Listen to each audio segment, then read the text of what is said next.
everybody, my name is Deb Rhymer, and this is Music Makers, our show that celebrates original music and the wonderful artists that make original music. And I'm really pleased today to have the wonderful Paul Tobin here in the studio with us. Paul has a long career, many decades of experience in the music business. He's a singer, songwriter, musician, great guitar player, and we're really pleased to have you here today. So thanks for coming. So happy to be here. Thanks. Great. So Paul came to us from Newfoundland to Saskatchewan and finally to British Columbia and right to the West Coast to Victoria, BC. Yes. So what I'm wondering is, Victoria is your home now. How did you end up, from Newfoundland, growing up in Newfoundland, and then to Saskatchewan and finally here? So yes, I did grow up I was born in Corner Brook, Newfoundland, and raised actually in Goose Bay, Labrador. I've always considered Goose Bay to be my home. Oh, really. I didn't know that. And we were raised on a U.S. Air Force base. Anyway, we did move back to Newfoundland though when I was about 11, and then just 3 years later, when I turned 14, I left Newfoundland to start, in my mind, it was a music career. Wow, that's young. So I went to Toronto and Montreal, Ottawa, and I was a street musician basically for until I was about 18 or 17 or 18 years old. Kind of thing. That's unbelievable. So how did you end up then ending, to the prairies? Yeah, just it was hitchhiking was a thing back then, and you could do it quite successfully. And so I did that. I hitchhiked all over the country lots of times, and I went through Saskatchewan, and it was a good experience. And even though I went on to Alberta, I felt the vibe of Saskatoon called me back, and I ended up going back there and living there for 27 years. Wow, yeah. 27 years. 27 years, played a lot of music there, was involved in a club there called Buds on Broadway, hosted a jam for many years there, a blues jam. And did a lot of opening acts with people like David Wilcox and Katie Lang, the Whalers, and just wonderful. Really had some really great opportunities there. So it was a great experience. So how did you end up, I'm done in Saskatchewan and now I'm heading west. Now heading west, so I left in 2011 and moved to Ladner. Again, it was in pursuit of musical things. And I had recorded a couple albums in Nanaimo at Rick Salt's studio, actually. Right. And had been involved with some projects with my good friend Brian Plummer, the late great. And I think at that point, I decided that I was going to stay in BC regardless of where I was going to be living. And I moved around quite a bit. So, I lived in the Okanagan, I lived on the island. I was on the island for COVID, and so that was, lockdown scene. I was on Sunshine Coast, did a lot of writing, bought a piano. I thought if I'm going to be locked down, I'm going to learn a new instrument. So I started playing piano, really for the first time in my life. And I'm a terrible piano player, but I love it. I'm really interested. You're going to do some songs for us today. Now I know that the first song that you're going to do for us is called "Dance with Grace." Right. And I know you told me that that's about your late niece. Mm-hmm. So tell us about that song. So yeah, Grace is actually my great niece. And so daughter of my oldest sister's daughter. Right. And Grace lived a traditional Inuk lifestyle in Labrador, where she was raised. And she was an artist. She incorporated her culture into her art, and she was a fabulous dancer, and certainly would have gone on to do a whole lot more had not, she'd been afflicted with cancer and passed away a couple of years ago. But she was a remarkable human being, compassionate, you know, all the things that you want to write a song about. She had all those attributes. And in fact, just before she passed, she had finished her cancer treatment. She was back home. Unfortunately, she relapsed. But before the relapse, she was doing a school project and it was called. She was asked to do a project on somebody you admired, and it was on me. Aww. So she never really got to finish that project, but her mom sent me everything that she had done, and it was, you know, it touched my heart, of course, and so I knew I was going to write a song for Grace, and so I wrote "Dance with Grace." And was she a dancer? She was. Wow. A terrific dancer. That's amazing. Yeah, she was amazing.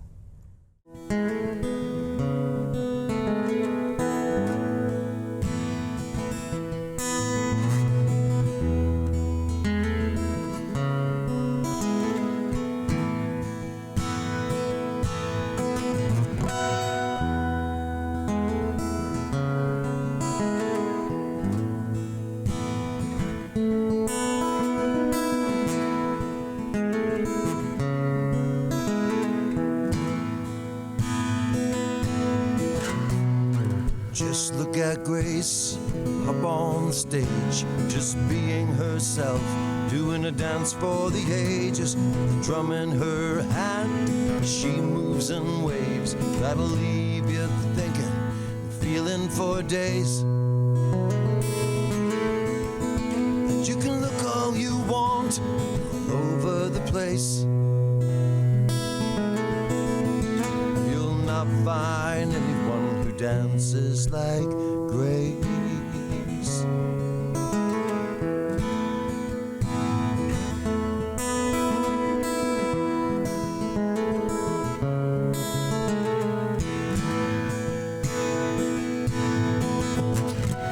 She moves like water, a river or stream, or big like an ocean. Gives hope to your dreams, courage and strength beyond her years. She moves in slow motion as the audience cheers. Well, you can look all you want all over the place, you'll not find anyone who dances like Grace.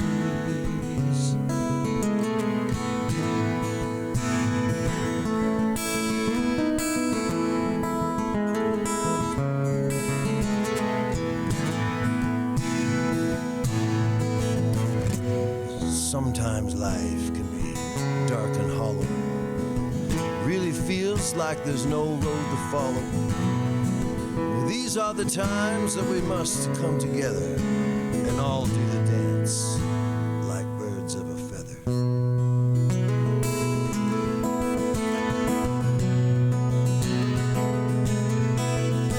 You can look all you want all over the place. Well, these are the times and this is the space.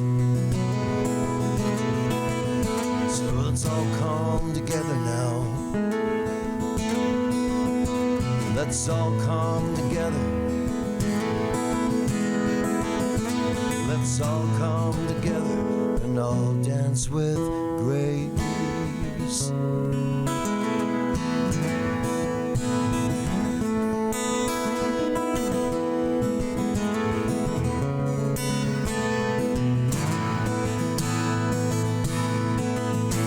You can look all you want all over the place, you'll not find anyone. No, you'll not find anyone.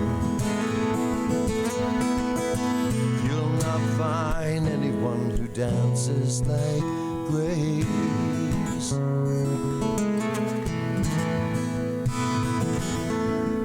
Dances like Grace.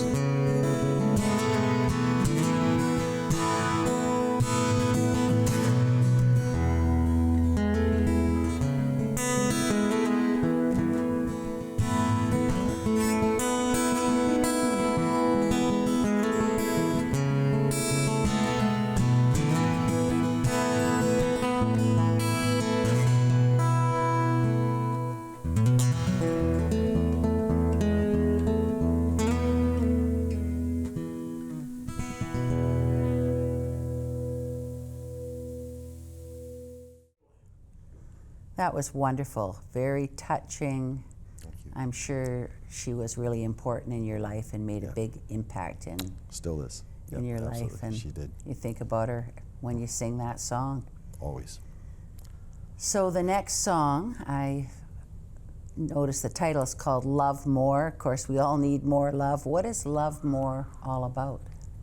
It's about, I mean, when I was young, I wasn't homeless, but I was, I guess, at some stages I chose to be homeless, but it was different then. Like, you could stay in a hostel, you could go out and make enough money for the day to pay for your hostel and get yourself a meal, and it was, it was much easier.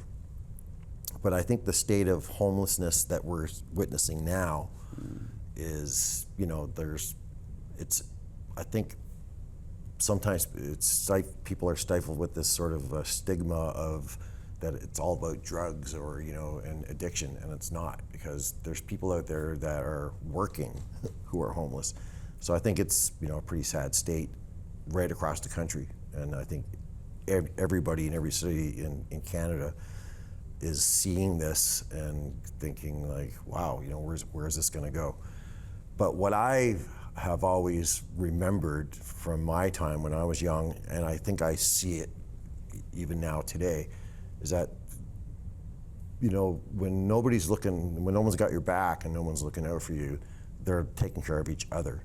And there is this love that exists that is probably, a bigger love and a stronger love than a lot of people maybe ever experience in their life. And it's because they are taking care of each other, they're in dire straits, and there's a certain kind of love amongst the hopeless and the homeless.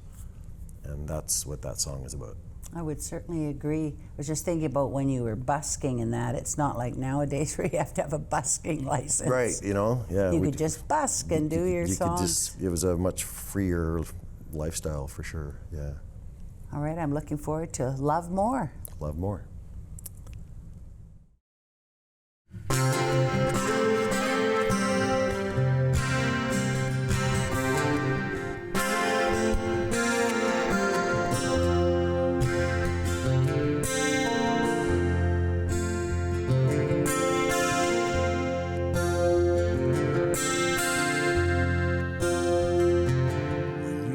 Sitting on that concrete floor, my eyes are tired and my body's sore. Don't look away, don't close that door. Hopeless, love more.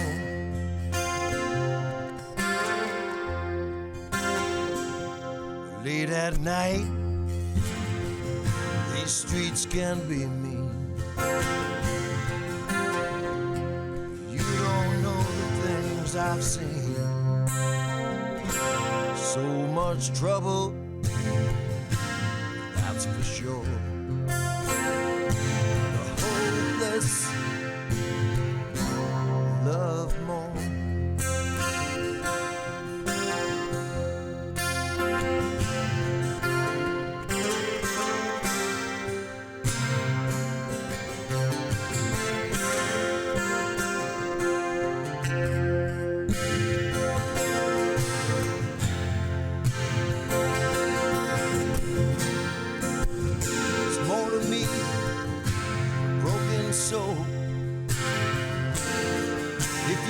Throw some change to my bowl. Just remember I'm someone's child. I still have dreams as my thoughts run wild.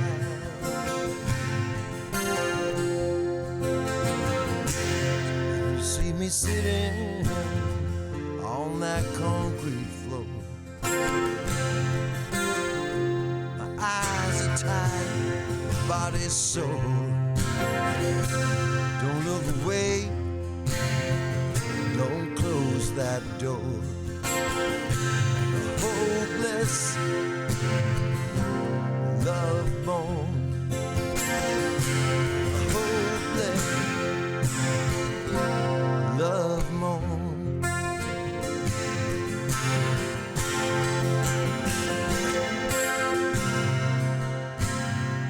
Just love moan.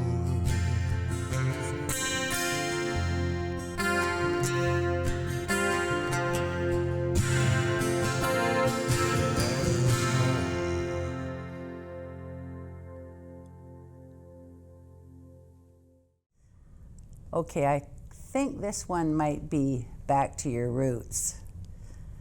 Definitely. Fisherman's Angle. That's an interesting title. So is that about Newfoundland? Is that about? It is, because before I left Newfoundland, of course, the demise of the fishing industry happened while I was there, and it was already a really desperate place to live, I guess you could say. Most young people, everyone that I went to school with, everyone left Newfoundland. Nobody stayed there because there were no jobs, there was no industry.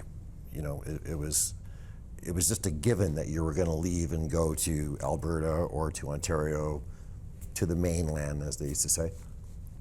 And but couple that with the demise of the fishing industry, it was just this crippling economical situation, and it was unjust, because it was really caused by a unsustainable international fishing industry that a lot of countries, I'm not going to name the countries, but were taking huge liberties in terms of the amount of fish that they were taking.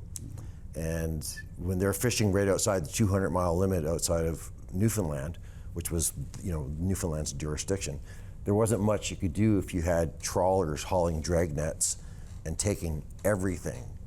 So it literally is a great example of humans. It's greed, that's what it is. It's money driven, and it's irresponsible fishing, but it led to a crushing economical blow to the people of Newfoundland. And it was a really sad time. It was devastating, because there was people there and families who's probably had 3 generations of fishermen, and their sons had planned to take over from dad's dad's fishing boat, and they just couldn't.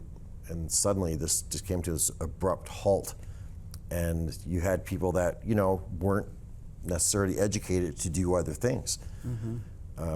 So it was a huge shift, but I think what I'm saying, in this song is that even though all that happened, and even though it was unjust, the people of Newfoundland, they accepted the responsibility that they had to shut down the industry so that the stocks could recover. And I think that's what drove me to write that song. Beautiful. Yeah. Well, it sounds like a great song. I can't wait to hear Fisherman's Angle. Fisherman's Angle. Take it away.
Winners, they harvest the life from the sea.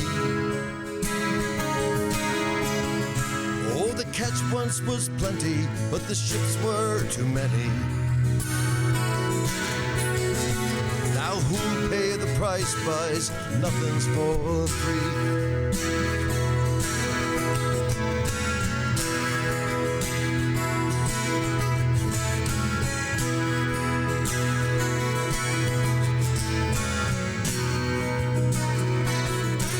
My son, now I'll tell you, how can I explain this? But it looks like a big mess for the whole fishery. The big foreign ships took it all, but they must not have heard the call. Or do they think we don't have the balls to lay down the law? They've taken our cod stocks right back to their own docks. They'll settle for nothing short of the lot. Oh, the catch once was plenty, but the ships were too many. Now who'll pay the price, boys? Nothing's for free.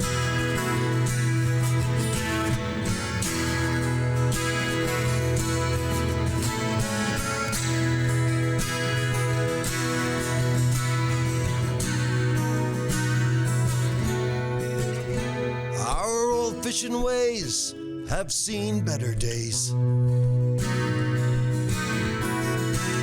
the future's uncertain for our families. But we've never been quitters or looked at life bitter. I guess we'll pay the price, boys. Nothing's for free. From skipper to skinner, all of them breadwinners. They harvest the life from the sea. Oh, the catch once was plenty, but the ships were too many. Who'll pay the price, boys? Nothing's for free. Well, who'll pay the price, boys? Nothing's for free. I guess we'll pay the price, boys. Nothing's for free.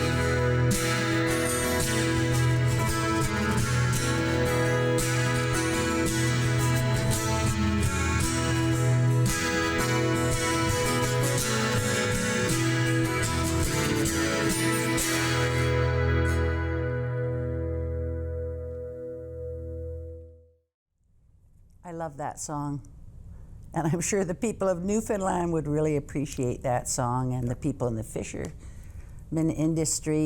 industry would really appreciate the sentiment behind that song. So it was written from the heart, for sure. I love it. So next up, one last song, and I thought about it, and I thought I have no idea what this is about. Yellow, yeah, bees. At first I thought bees. Yellow on Black. Mm-hmm. So, what led you to write this song, and what's it all about? When I wrote that song when I was traveling a lot, I was doing a lot of road work. I was playing with a band called Tobin, Grace and Reed, which morphed into RPM. But we were doing a lot of shows. At one point we did 52 shows in a row with no nights off. Whoa! It was absolutely insanity. We were younger and more resilient. I'll say. But it was just like all those images of driving down the highway, yellow stripes on black asphalt, and all this sort of imagery, and sitting in hotel rooms at the end of shows. I think most entertainers or musicians have had that experience where you're sitting in your room and you feel lost, like you feel like, what am I doing? It's as you well know, mm-hmm. it can be a lonely life. Yeah. So sitting in a hotel room in Canmore one night, it all just sort of came to me that I wanted to write a song that was brutally honest, and I felt vulnerable, and I was lonely, and I just wanted to write that song to sort of just to have a song in the can that was something that was vulnerable. Awesome. I can't wait to hear it. Yellow on black. Yellow on black, all in a straight line.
Paul Tobin, thank you so much for coming on the show, sharing your stories, all your wonderful original music.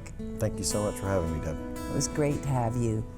And while I'm here, I'd like to also thank John McKenzie, all the folks at Rogers, and of course the wonderful volunteers that work behind the scenes